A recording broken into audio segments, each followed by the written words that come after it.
parler de lecture à un ami. Donc ici, on a notre tableau A. Pourquoi on a fait un tableau en A pour la lecture à un ami? Isabelle? Le A, c'est pour ami. Oui, donc lecture à un ami. Puis ce tableau-là, il sert à quoi? Jada?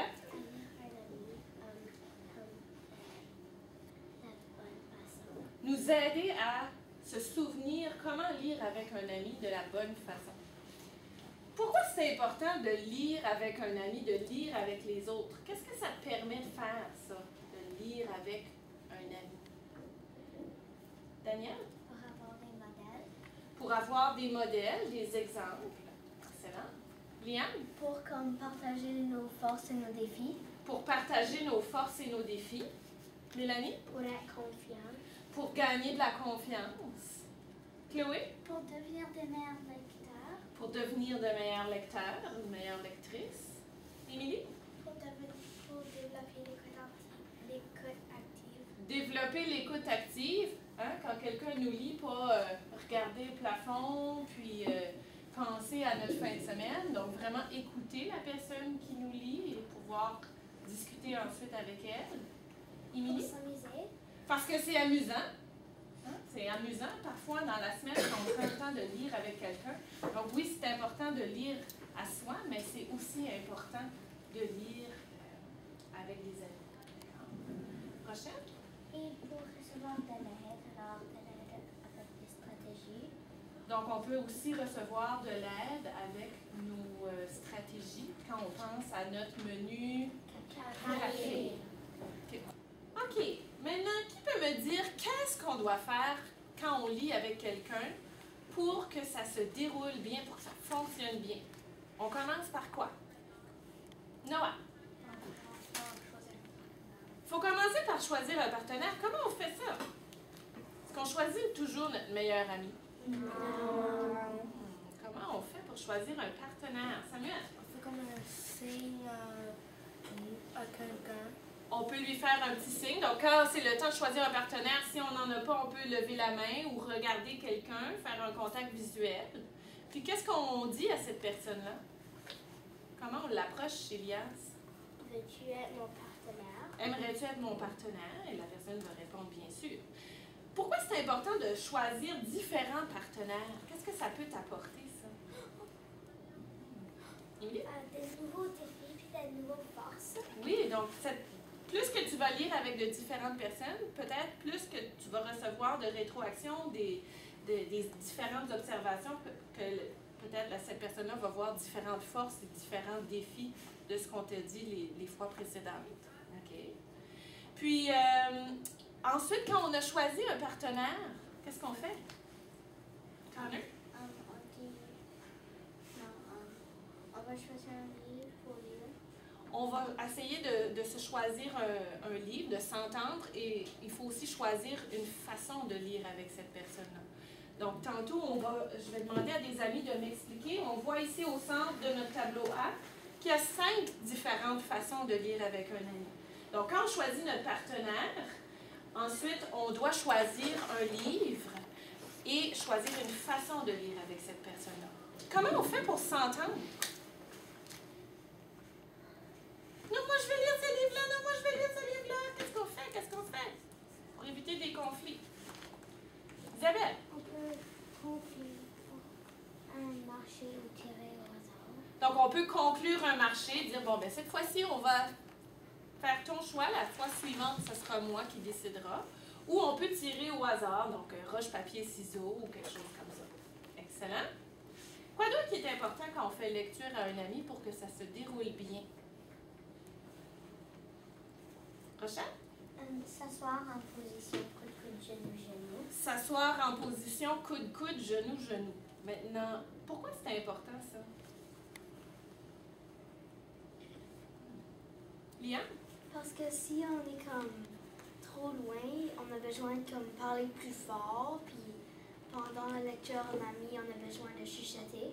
Oui, donc pour bien s'entendre puis pas avoir besoin de crier. Excellent. Est-ce que deux amis pourraient me montrer un contre-exemple de la position coude-coude, genou-genou? Donc j'ai placé 2 chaises ici qui peuvent venir me montrer un contre-exemple. Jada et Sarah. Sur plusieurs espèces, dauphins ressemblent plus au Est-ce qu'on voit ici nos 2 amies qui sont en position coude-coude, genou-genou? Non. Est-ce qu'elles semblent être confortables? Non. Donc, on voit que les genoux, les coudes sont proches, mais là, on voit aussi que Jada, elle tient le livre dans ses mains toute seule. Donc, est-ce que ça va bien fonctionner, là, de lire ensemble, de discuter ensemble quand on est assis comme ça? Les filles, pouvez-vous me montrer le bon exemple?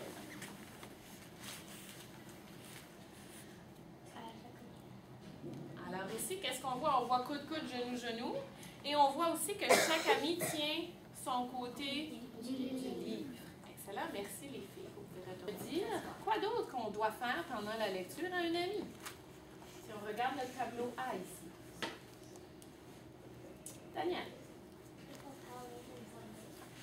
Parler avec une voix douce pour pas déranger les autres équipes autour de nous. Excellent. Quoi d'autre qu'on doit faire pendant la lecture à un ami? Chloé. Il faut rester sérieux. Il faut être sérieux, oui. Donc, parfois, il y a des livres qui sont drôles, puis on est avec notre ami, puis on voit quelque chose, ça nous fait rire. Est-ce que c'est correct de rire? Oui. Mais est-ce qu'on ça devient un cirque, puis on s'excite, puis on crie? Non, parce que là, on perd le contrôle, puis on oublie pourquoi on est en train de lire avec notre ami, on oublie la tâche. Excellent. Quoi d'autre qu'on doit garder en tête quand on fait lecture à un ami? Mélanie? On doit être un entraîneur. Qu'est-ce que ça veut dire être un entraîneur pour ton partenaire quand tu lis avec quelqu'un? Connor? Il faut si le personne il peut pas dire un mot, on va dire veux-tu l'être du temps pour dire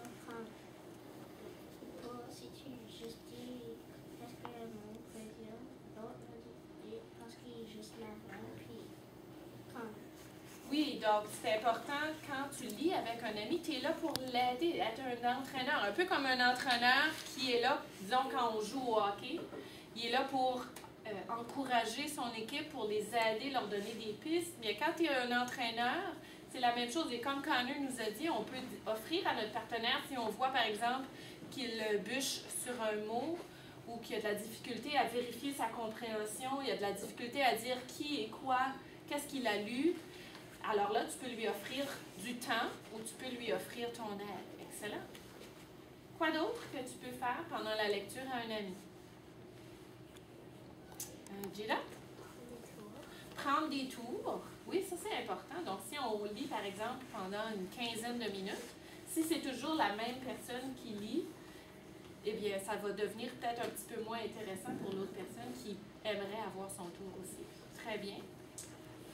D'autres choses, Émilie? Partager les forces et les défis du café. Partager nos forces et nos défis et parler des stratégies du menu café. Je pense que ça, c'est l'élément le plus important de la lecture à un ami. Donc, quand tu fais la lecture à soi, c'est quand, là, par toi-même, tu mets en pratique les stratégies du menu café. Mais quand tu lis avec un ami, ça peut t'aider à décider quelle stratégie du menu café tu as besoin de travailler.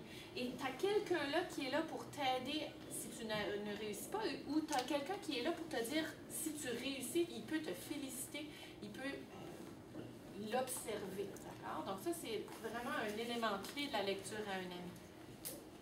Liam? Il faut trouver un endroit calme et confortable.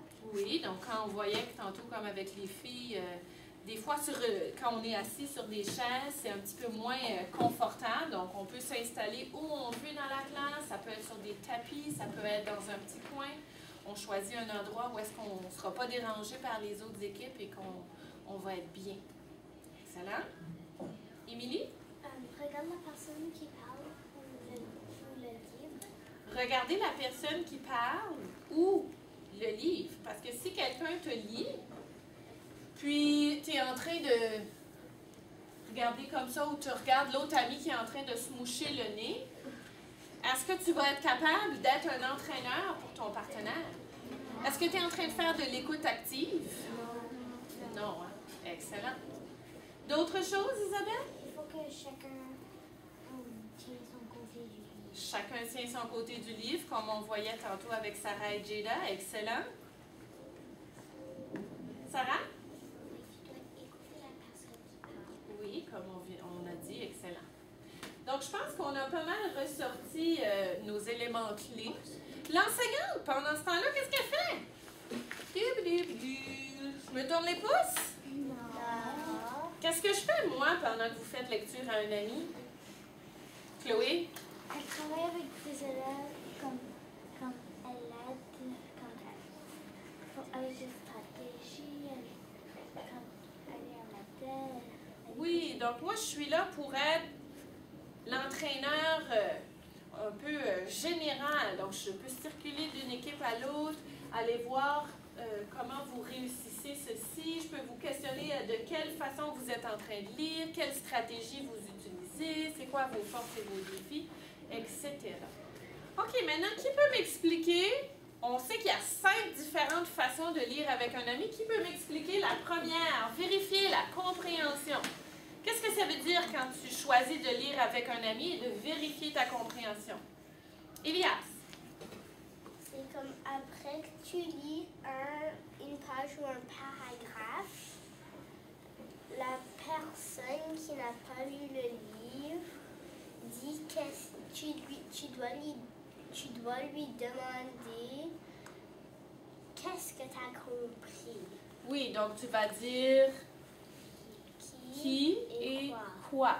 Puis quand on choisit de lire avec quelqu'un et de vérifier notre compréhension, il y a combien de livres? 1 ou 2 livres? Elias? Un livre. Excellent. Donc on choisit un livre, on lit chacun notre tour une page ou une partie du texte et on vérifie notre compréhension en disant qui et quoi. Excellent. Qui peut m'expliquer la façon de lire je lis, tu lis? Rachel? Quand tu fais la stratégie, je lis, tu lis, la personne que le livre appartient à, elle va lire 1 ou 2 phrases ou un paragraphe. Et l'autre personne doit lire le même paragraphe de la même façon que l'autre personne l'a lu. Exactement. Et ça nous permet de travailler surtout quelle partie de notre menu café quand on fait cette façon de lire-là, Daniel? Ça permet de travailler la fluidité. Donc, s'il y a quelqu'un dans l'équipe qu'on sait qui a plus de fluidité, bien, ça peut être cette personne-là qui commence. Donc, elle lit un passage dans le texte. Et ensuite, l'autre ami doit essayer de le relire, le même passage, de la même façon, avec la même expression, l'intonation et tout. Excellent. Qu'est-ce que ça veut dire lire un seul et même livre? Isabelle? Ça veut dire qu'on lit un livre et on vérifie notre compréhension. Oui, donc ça veut dire que ça fait beaucoup penser à vérifier notre compréhension. Donc, on lit un livre et on vérifie la compréhension, mais il y a un petit élément de plus qui s'ajoute. Est-ce que tu t'en souviens? Chloé? On se parle des forces du menu café. Oui, donc quand la personne termine de lire sa page dans le livre, on peut lui partager nos observations, ses forces, ses défis et lui suggérer des stratégies du menu café. Excellent.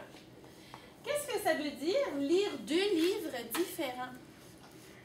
Noah? C'est comme deux partenaires choisir un livre qu'il voulait lire et après dire qu'est-ce que tu as besoin de travailler. Oui, donc c'est un petit peu comme lire un seul et même livre, sauf qu'à ce moment ici, on a 2 livres différents. Donc, si, quand on disait tantôt, quand on choisit un partenaire, si on a de la difficulté à s'entendre sur quel livre on veut lire et qu'on veut chacun lire notre livre, eh bien, c'est correct, on peut choisir de lire 2 livres différents. Et quand on termine de lire une page, bien, on vérifie notre compréhension et encore une fois, on peut parler de nos forces, défis en lecture et toujours faire référence au menu café pour parler des stratégies. Et finalement, lire en chorale. Cette façon de lire-là, je crois que vous l'aimez beaucoup. Qui peut me l'expliquer? Émilie. Ça veut dire que tu lis en même temps que l'autre personne. Oui, donc on lit le même livre, le même texte, le même passage, la même phrase en même temps. Qu'est-ce que ça nous permet de faire, cette façon de lire-là? Qu'est-ce qu'on travaille quand on fait ça? Jada? Je pense que ça travaille la curiosité pour aller trouver plus loin. Oui, donc c'est pour la vitesse de lecture, au niveau de la fluidité, pas lire trop vite, pas lire trop lentement. Essayer de trouver le juste milieu avec notre partenaire. Est-ce que c'est quand même important à un moment donné de s'arrêter puis de discuter du livre puis de s'assurer qu'on comprend qu'est-ce qu'on est en train de lire? Oui. Hein? Oui. Elias. Je pense que Rochelle a oublié un petit détail quand elle expliquait je lis, tu lis. D'accord. La personne qui a plus de fluidité doit commencer. Oui, c'est ce qu'on a dit dans la suite. Liane? Quand on lit en chorale et comme si on lisait en chorale et un va comme vraiment vite puis l'autre va plus lentement, on pourrait faire comme que un des amis il lit le paragraphe après l'autre peut lire après il peut comme ça pourrait être un peu plus facile. Oui, on peut s'ajuster. Hein. Quand on lit en chorale puis qu'on voit qu'avec notre partenaire c'est difficile, on ne réussit pas à lire en même temps, on peut chacun le lire avant silencieusement pour s'assurer qu'on est capable de découper les sons dans les mots, de faire des bons groupements de mots et ensuite on peut faire un deuxième essai. Excellent. Alors, on va aller s'installer pour la lecture à un ami. Aujourd'hui, on va faire une résistance de combien de minutes? Vous vous en souvenez? On était rendu où la dernière fois? Tanner? On avait fait, si je regarde, on avait fait 13 minutes. Donc, ça veut dire qu'aujourd'hui, on va faire 14. Est-ce que vous vous souvenez à combien de minutes on a commencé? Quelqu'un s'en souvient? Samuel? 3. 3 minutes. Pourquoi on commence à 3 minutes? Pourquoi on ne peut pas commencer tout de suite avec 30 minutes de lecture à un ami du jour au lendemain comme ça? Pourquoi il faut y aller à petits pas comme ça? Sarah? Pour que tu peux... Parce que si tu commences droit à 20, ça serait un peu trop difficile. Ça serait un peu trop difficile. On avait donné comme exemple, si on voulait s'entraîner pour un marathon, on dit, OK, aujourd'hui, on va aller faire le tour de l'école 100 fois. Ça serait difficile? Oui. Oui, ça serait difficile. Puis probablement qu'après quelques tours, il y aurait des amis qui auraient la langue à terre, qui seraient plus capables de suivre. Et c'est la même chose. Lecture à soi, lecture à un ami, on a commencé à petits pas. Et à chaque fois, on ajoute pour vivre des succès et continuer de vivre la résistance. Donc, la résistance, c'est quand on s'améliore de jour en jour, on continue de démontrer tous les comportements qu'on doit avoir pour que ça fonctionne. Qu'est-ce qui arrive s'il y a une ou deux équipes qui n'est pas en train de faire qu'est-ce qu'ils devraient être en train de faire? Donc, s'il y a des équipes qui parlent avec une voix forte, qui sont en train de rire, qui ne sont pas sérieux, qui regardent le plafond, qu'est-ce qui arrive à ce moment-là? Mélanie? Il va secouer la petite œuf. Oui, je vais secouer notre petit œuf pour dire « Oh oh! » Il y a quelque chose qui ne fonctionne pas. Alors, à ce moment-là, on revient au tapis et on doit se rafraîchir la mémoire et discuter ensemble pour voir qu'est-ce qui n'a pas fonctionné. Parce que lecture à un ami, est-ce que c'est important que tout le monde dans la classe s'engage pour que ça fonctionne? Oui. Pour réussir et aller venir colorier ici notre histogramme, il faut que ça fonctionne